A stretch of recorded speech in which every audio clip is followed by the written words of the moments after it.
Those of you that have worked on projects, you will know there are certain guarantees in a project. Number one, you can have problems. There's no single project that I've worked on that has gone smooth sailing. It might look like smooth sailing on paper, but when you start implementing, you know you're going to run into, to make the use the word snags. You're going to run into snags. You're going to run into Variations. yes, deviations, right.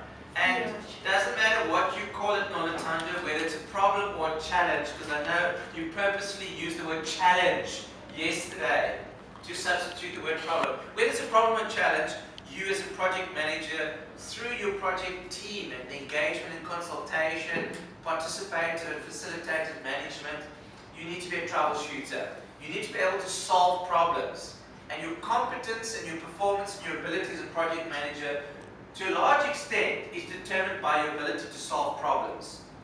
Guarantee number two, there will be conflicts, either internally within your project team, amongst your project team members, or externally with your stakeholders. There will be disputes, there will be disagreements, there will be, where's Janet? Janet's left us. She says she's a talker and a fighter.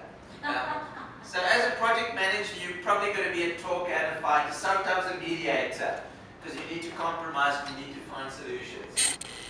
Guarantee number three, there will be change. There will be Change. absolutely guaranteed. So there will be changes to the scope, there will be changes in terms of expectations, there will be changes in terms of deliverables.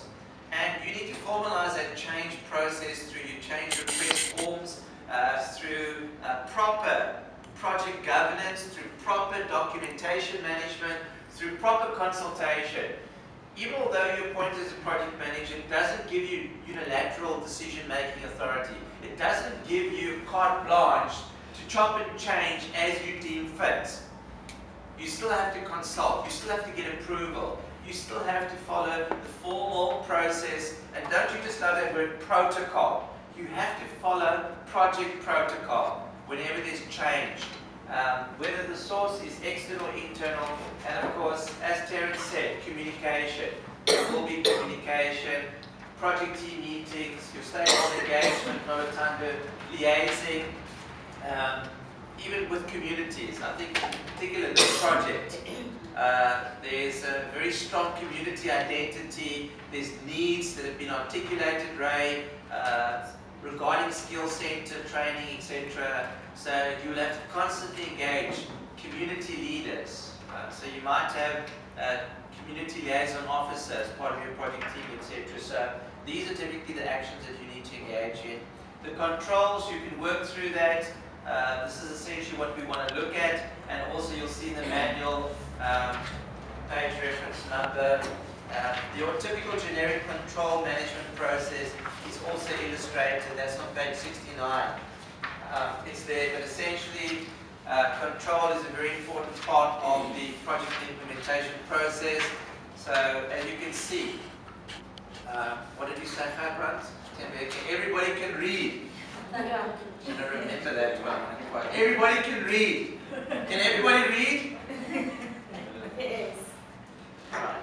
So what is the performance standard? That will be captured in either your terms of reference or that column in your baseline plan, your key measurements. You go out and you actually measure, you compare, you reconcile plan to actual performance. Invariably, this leads to some sort of gap or deviation, which requires corrective action.